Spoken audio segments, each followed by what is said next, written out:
You are now listening to 15 Minutes of Fame Radio. Let's go! The bootleg. Yo, man, 15 minutes of fame. Somebody say Western Conference. Western Conference. Oh, West. I think it was I be attracting all the West.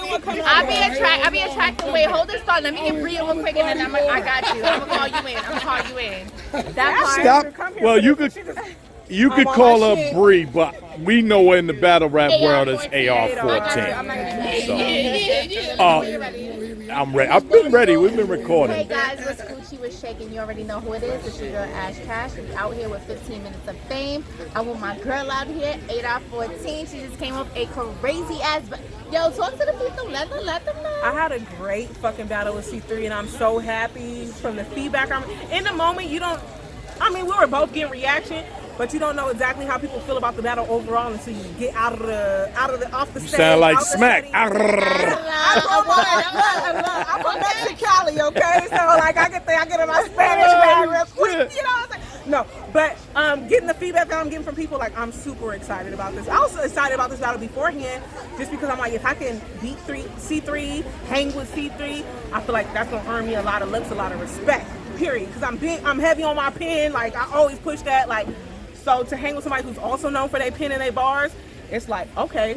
Like I feel like one of them ones right about now. You know what I'm saying? So it was a great fucking battle. Like she came at my motherfucking neck, and I wanted nothing less because I knew what I was coming with. I knew I was coming with some fire shit. So I'm like, she has to do her part and come with it. So it's a great back and forth, and that's exactly what the fuck we did. So let me ask you this. So I know that you were saying like everybody gave you good feedback with you and C3. How did you feel? Like, did you feel intimidated? Because you coming all the way from the West Coast. You were on a whole nother coast. Right. Time goes back 3 hours. So like, how did you feel being on stage and being in front of all the people that's from the like East Coast?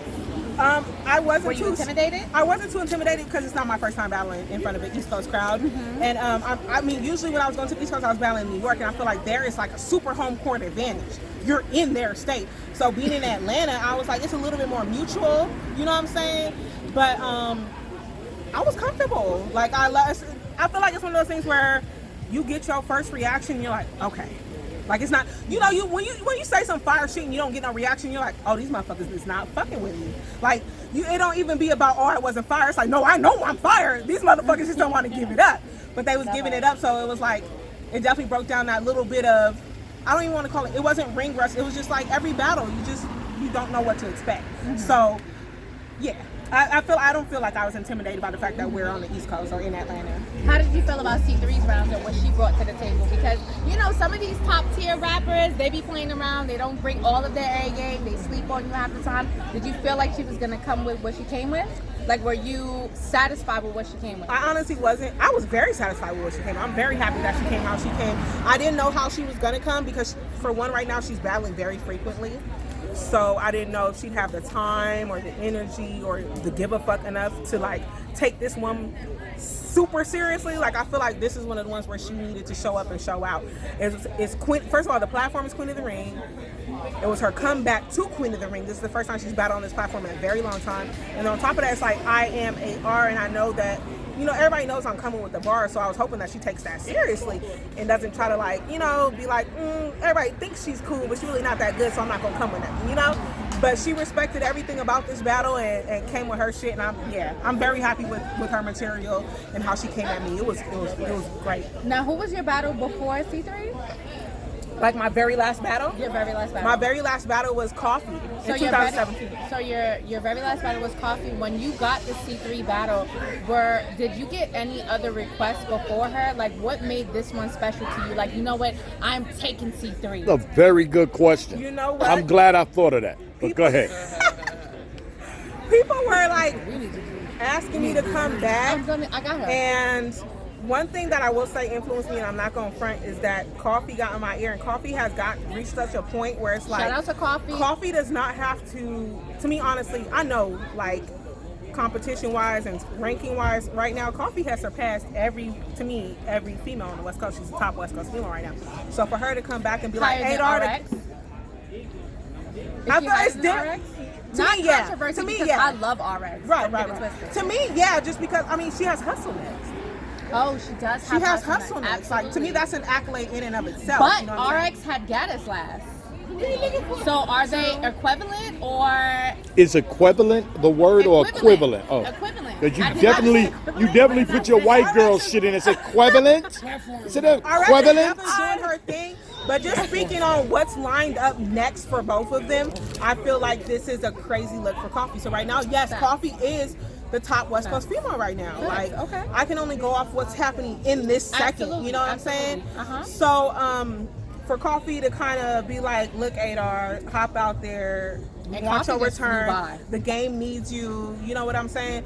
I felt that for sure. So I was like, okay, it must be like, she must really feel like it's something that I could really get back into and do something big with. So I was like, okay, let me do that. And then when they said, I don't mean to cut you off. So did Coffee have a big hand in these matchups that you had? I can't speak on the entire crowd, on the entire card, because I wasn't in everybody's ear like, oh, who booked this for you? Who hit you up first?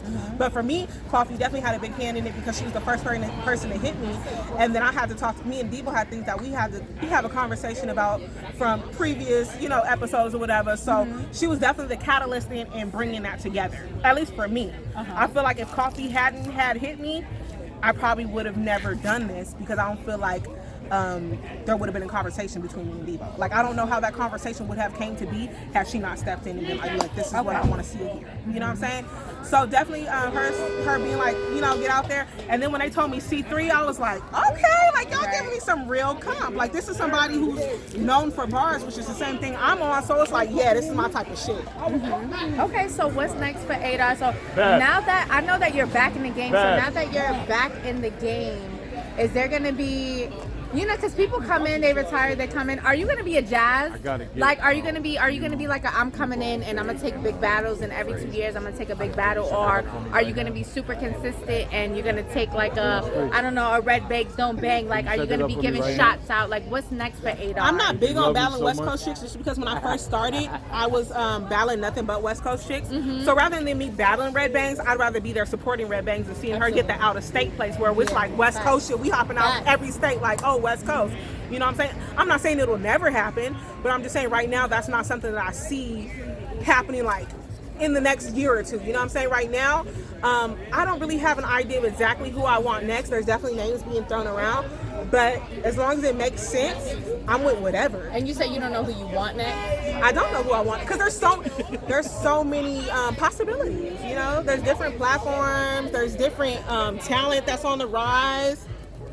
So it's like, keep going. Oh, I'm sorry. So it's like I said, I'm very open-minded. So if they hit me with a name and it makes sense to me, the opportunity makes sense to me, the bag makes sense to me, then I'm out there. Like, this pen is non-judgmental. Like, we going for whatever. Say it again. This pen is non-judgmental. We going for whatever. You know?